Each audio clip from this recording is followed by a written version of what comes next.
के चुनाव भी हैं। ये लंबे समय से कोविड के कारण हम लोग वर्चुअल माध्यम से तो अपनी बैठकें कर रहे थे, लेकिन धर्मशाला में फरवरी माह में जब हमारी प्रदेश कार्य समिति की बैठक हुई, उसके बाद एक्चुअली हमारी बैठकें नहीं हो रही थी। संगठन ने तय किया कि हम सोशल डिस्टेंसिंग और कोविड प्रोटोकॉल का ध्यान रखते हुए छोटी छोटी बैठकें, जैसा कि प्रदेश के द्वारा जो अभी कोविड प्रोटोकॉल निर्धारित किया गया है, उसको लेकर हमने 3 दिन तक 15, 16 और 17 तारीख को प्रदेश में हमारे वरिष्ठ नेतृत्व की, हमारे जो मंत्री हैं, विधायक हैं, सांसद हैं, 2017 के प्रत्याशी हैं, मोर्चों के अध्यक्ष, प्रकोष्ठों के संयोजक, इसके साथ साथ जितने हमारे बोर्डों और निगमों के अध्यक्ष उपाध्यक्ष हैं, और इसके अलावा जितने जिला शिमला के हमारे पदाधिकारी, और 2017 में शिमला जो हमारी नगर निगम है उसके जीते हारे जो हमारे पार्षद हैं, उनके साथ अलग अलग बैठकें की। हमारा ये सौभाग्य रहा कि हमें इन बैठकों में, जहां राष्ट्रीय उपाध्यक्ष और चंडीगढ़, पंजाब, हरियाणा, हिमाचल प्रदेश क्षेत्र के क्षेत्रीय प्रभारी आदरणीय श्री सौदान सिंह जी, उनका मार्गदर्शन मिला। इसके अलावा हमें हमारे हिमाचल प्रदेश के प्रभारी श्री विनाश राय खन्ना जी, हमारे मुख्यमंत्री श्री जयराम ठाकुर जी, पूर्व मुख्यमंत्री श्री प्रेम कुमार धूमल जी, सह प्रभारी संजय टंडन जी, हमारे केंद्रीय वित्त राज्य मंत्री श्री अनुराग ठाकुर जी, और इसके अलावा जितना हमारा शीर्ष नेतृत्व प्रदेश का है, उन सब का मार्गदर्शन हमको मिला। इन बैठकों में जहां विशेष रूप से, क्योंकि हम सब लोग आज कोविड की महामारी से लड़ रहे हैं, और उसमें कोविड के साथ इस संकट की घड़ी में जिस प्रकार से हमारी सरकार और हमारे संगठन ने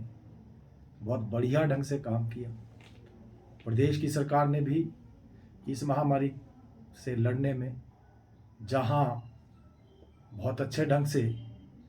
सभी कार्यों को किया, इसी प्रकार से हमारा संगठन भी इस समय सेवा कार्य में लगा रहा, और प्रदेश से लेकर पन्नापुर तक हमारी पार्टी के कार्यकर्ता लोगों की सेवा में जुटे रहे। हर प्रकार से प्रयास किया गया कि कहीं किसी भी परिवार को, किसी भी व्यक्ति को दिक्कत ना आए। उन सब कार्यों की हमने समीक्षा की, और आने वाले समय में भी अगर फिर से संकट आता है तो उस समय किस प्रकार से हमारी सरकार और हमारा संगठन आने वाली चुनौती का भी सामना कर सके। इसके अलावा हमारा वरिष्ठ नेतृत्व, क्योंकि लंबे समय के बाद बैठने का मौका मिला, और सभी लोगों ने आने वाले जो समय में किस प्रकार से पार्टी आगे बढ़े, हमारा संगठन किस प्रकार से चुस्त दुरुस्त होकर आने वाले समय में कार्य करे, और सरकार और संगठन मिलकर किस प्रकार से कार्य करें, उसको लेकर एक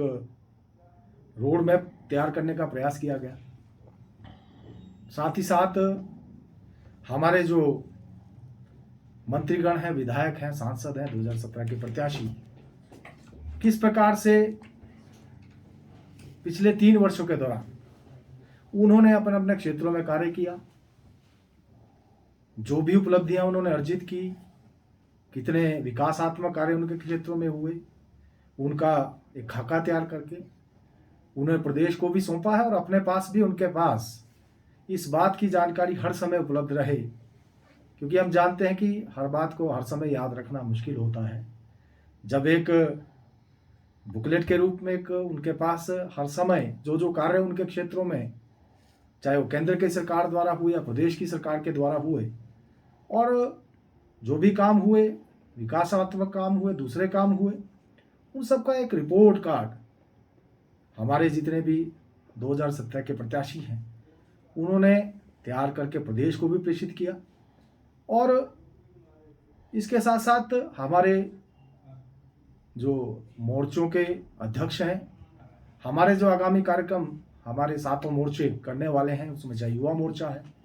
महिला मोर्चा, अनुसूचित जाति मोर्चा, किसान मोर्चा,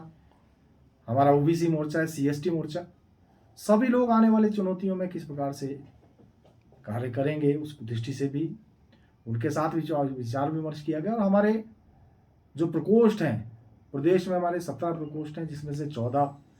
प्रकोष्ठ हमारे गठित हो चुके हैं और अलग अलग उनके कार्य हैं, उनको भी चुस्त दुरुस्त करने का काम किया गया।